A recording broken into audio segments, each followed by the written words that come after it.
Good day po. Today, I will be discussing the different types of portfolios and the portfolio assessment. So first po is the different types of portfolios.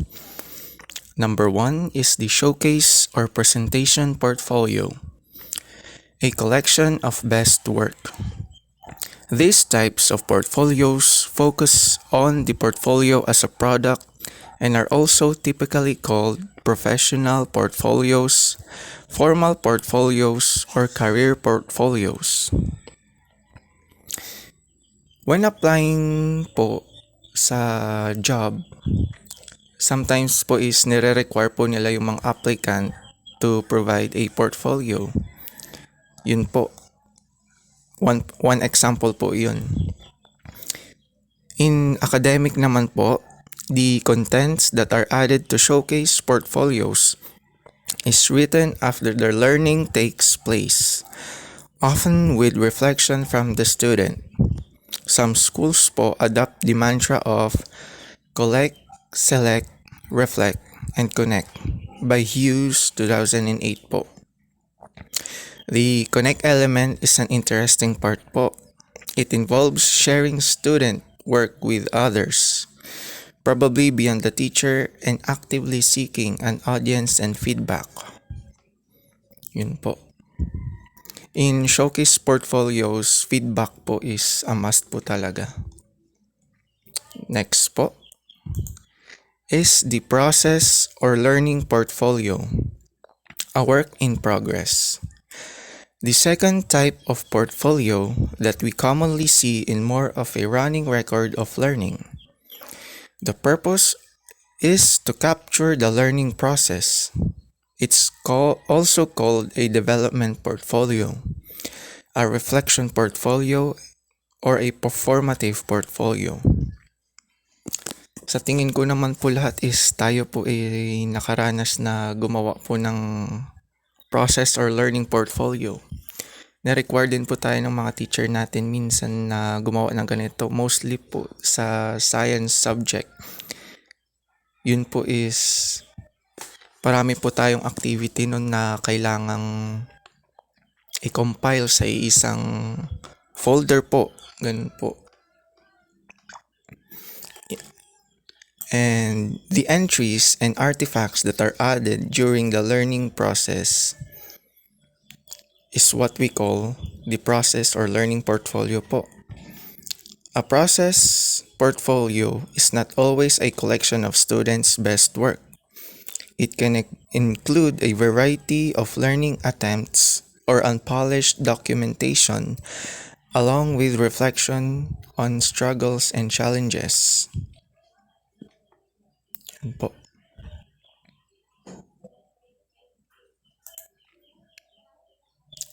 Third one po is the assessment portfolio, used for accountability.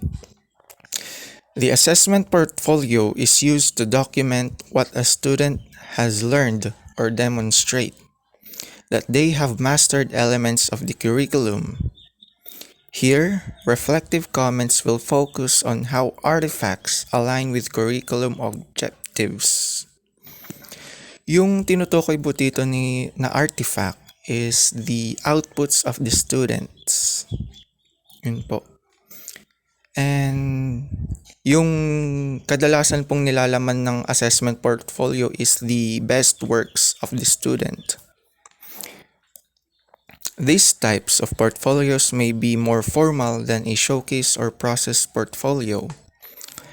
While they may be very useful within the school environment to provide evidence of learning, to teachers and administrators, an assessment portfolio may be less useful for overall student development.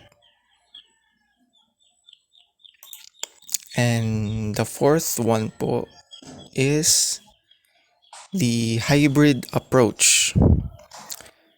The fourth type of portfolio you'll commonly come across is a combination of the showcase, process, and or assessment portfolio. Canadian EdTech leader George Chorus explains how two types of portfolios can come together with some examples. Learning and process portfolio. If a student were to take a video of them reading in 4 consecutive months, you would see all readings over time to see a development and growth. And the second combination po is the showcase portfolio. If a student were to take a video of them reading in 4 consecutive months, they would pick the best one from the 4 samples. And next po is the portfolio assessment. Portfolio assessment offers several benefits. First and foremost po is the portfolios are a rich source of information about students' learning. Portfolio po, ang nilalaman po niyan is the outputs of the student throughout a grading period po. And it shows the progress and the development the student have made throughout that period po. And unlike standalone assessments, portfolios are composed of multiple artifacts or outputs which can paint a full picture of what students know and can do. Second po is the portfolios are versatile. You can use them to measure almost any content area or skill.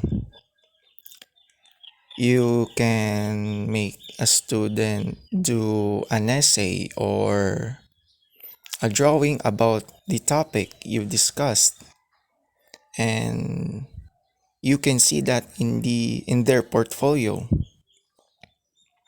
In contrast to assessment items that are more regular and focused, portfolio assessments can contain a wide variety of student work to demonstrate mastery of a particular standard. These work products can include essay, lab reports, reading logs. Reading logs po is their videotape reading a book or just a chapter of a book. Photographs po, journal entries, presentations, copies of their assessments that have taken, conference notes from teachers, their notes while the teacher discusses in front, and many other types of materials.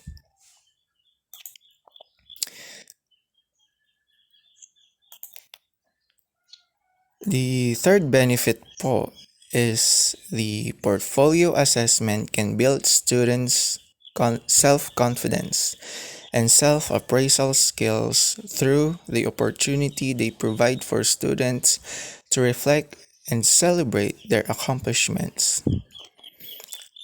Sa portfolio po kasi, students can also see their development throughout a period. Meaning po, they could reflect on their work and see their own mistakes and to correct them to furthermore develop their skills po on a certain aspect in their learning. And working portfolios can be helpful resources during parent-teacher conferences. Showcase portfolios can help students prepare for real-world careers. For examples po, photographers and journalists and graphic designers typically maintain a portfolio of their strongest pieces throughout their academic course po and compile them into a showcase portfolio to show to potential employers. And portfolio assessment come with challenges like performance tasks, Portfolio assessment can be time-consuming to design and score in a consistent and unbiased manner. They also involve a great deal of logistical planning and organization. Yun po ang main na dahilan kung bakit po natin pinapagawa ang mga estudyante ng portfolio is to be organized po for easier assessment. Also po, to see their progress because different students make different progress naman din po. And yun po. That's the end of my part. Thank you po.